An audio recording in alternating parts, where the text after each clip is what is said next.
안녕하세요. 김덕영 목사입니다. 오늘은 2022년 4월 1일 금요일입니다. 새해가 시작된 지 엊그제 같은데 벌써 4월이 시작되었습니다. 이제 4월 한 달 동안도 하늘 양식과 더불어 영육 모두 강건하셨으면 좋겠습니다. 자, 오늘 우리가 나눌 말씀 요한복음 14장 4절로 6절입니다. 요한복음 14장 4절로 6절 제가 읽겠습니다. 내가 어디로 가는지 그 길을 너희가 아느니라.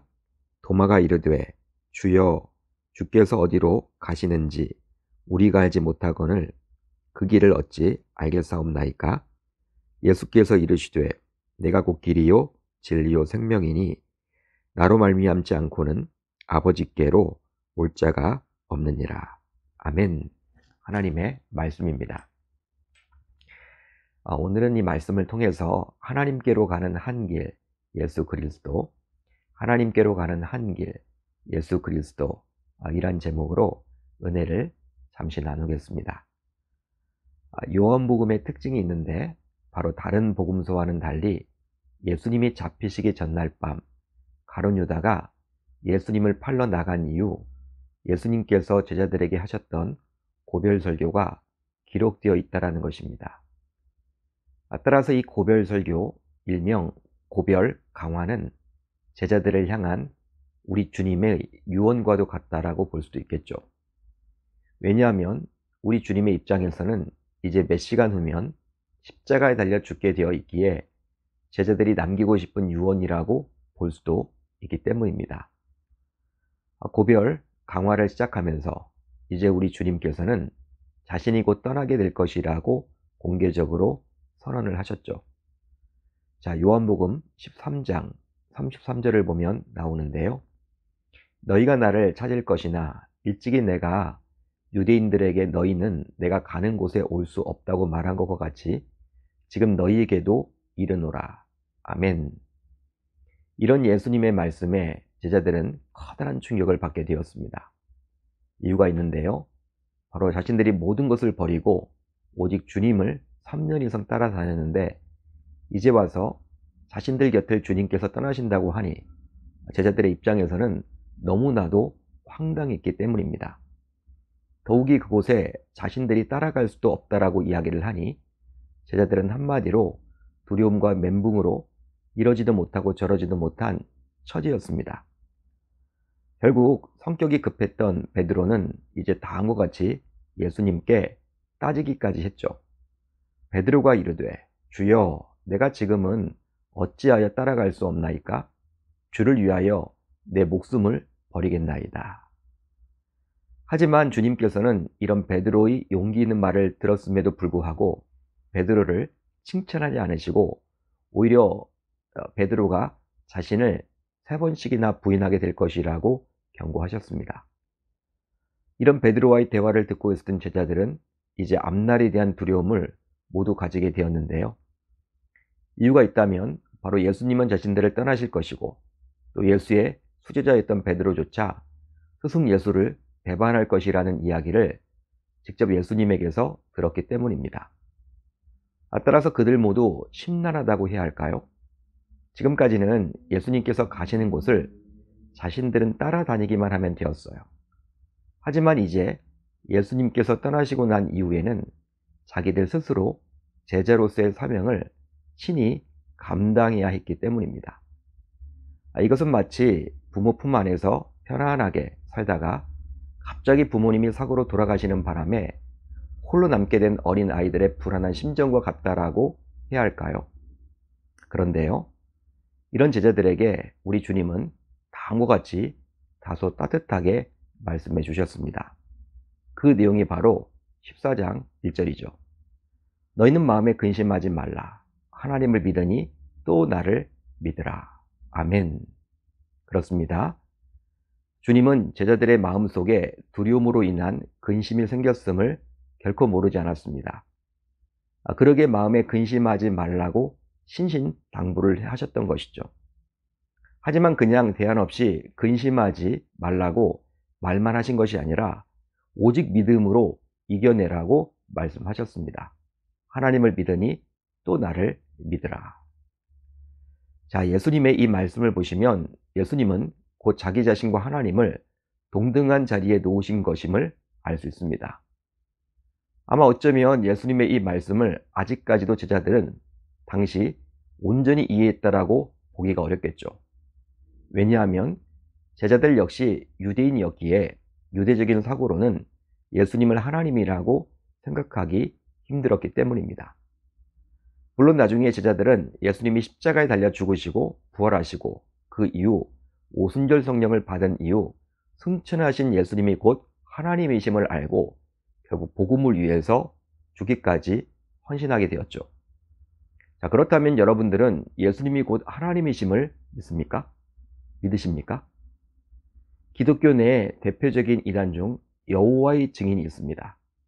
여호와의 증인은 지하철역 주변과 같이 사람들이 다소 많이 다니는 곳에 부스를 설치하고 자신들의 전도지 및 소책자를 나눠주기도 하죠.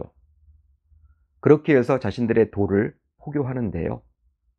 이 여호와의 증인들은 하나님을 믿느냐라고 접근을 합니다. 하나님을 믿느냐라고 접근을 해요. 그런 질문에 교회를 다니는 분들은 하나님 믿는다라고 쉽게 대답을 하겠죠. 이제 그렇게 되면 여호와의 증인 전도자들은 본격적으로 대화를 시도합니다. 즉, 하나님이 아버지시고 예수님이 아들인데 어떻게 두 존재가 같을 수가 있냐라고 묻죠. 오히려 역공을 펴요.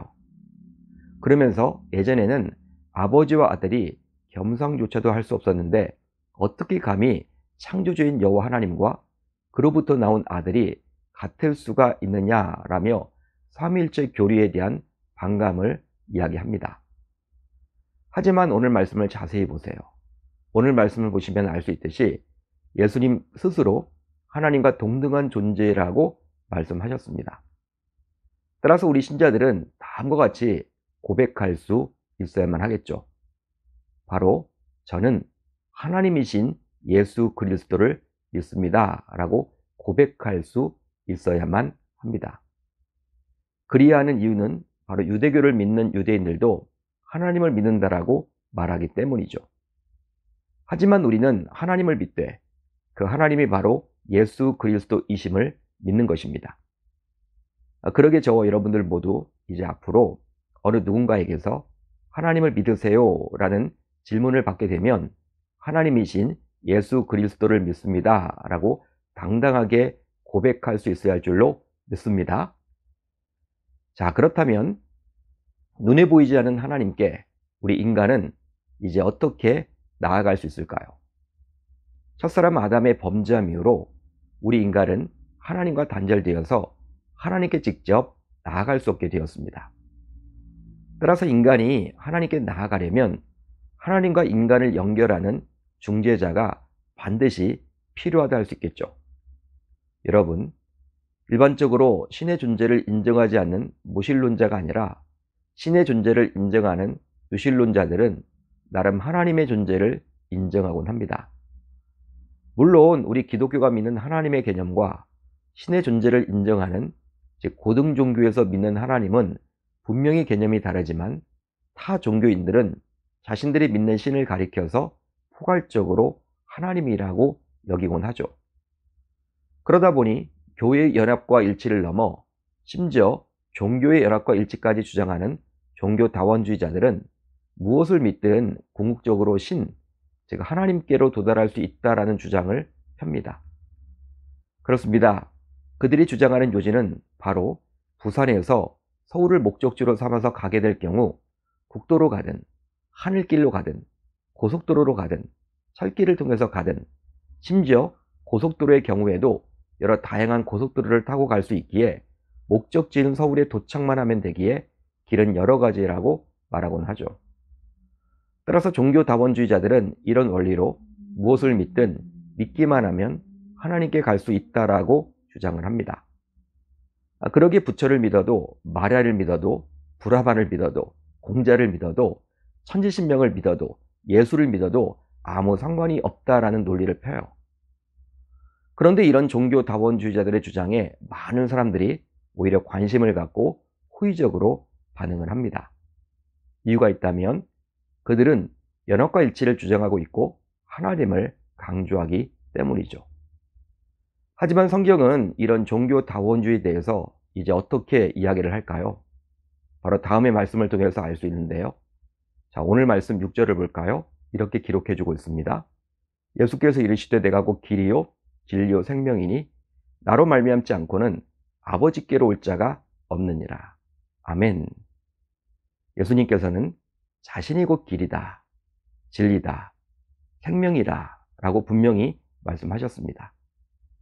이것을 영어 성경으로 보게 되면 길을 진리, 생명이라는 단어 앞에 각각 정관사 너를 붙여서 사용합니다. 따라서 원어의 의미를 살려서 번역을 해보면 예수님께서는 자기 자신을 가리켜서 그 길, 그 진리, 그 생명이라고 말씀하셨죠. 그러기에 예수야말로 하나님께로 갈 수 있는 유일한 그 길, 유일한 그 진리, 유일한 그 생명임을 알 수 있습니다. 그래서일까요? 예수님께서는 요한복음 10장에서 자신을 양의 문이라고 말을 하며 다음과 같이 말씀하셨던 것이죠. 내가 문이니 누구든지 나로 말미암아 들어가면 구원을 받고, 즉 예수님을 통해서 하나님께 갈 수 있기에 따라서 구원을 받을 수 있다라고 말씀하셨습니다.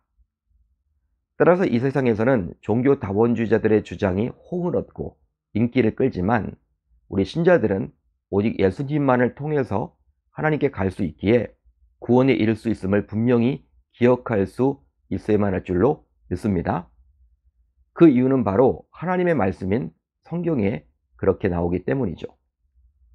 그러기에 우리 모두 오늘 말씀의 제목인 하나님께로 가는 한 길, 즉 유일한 길 예수 그리스도를 붙잡고 신앙생활을 해야만 할 줄로 믿습니다.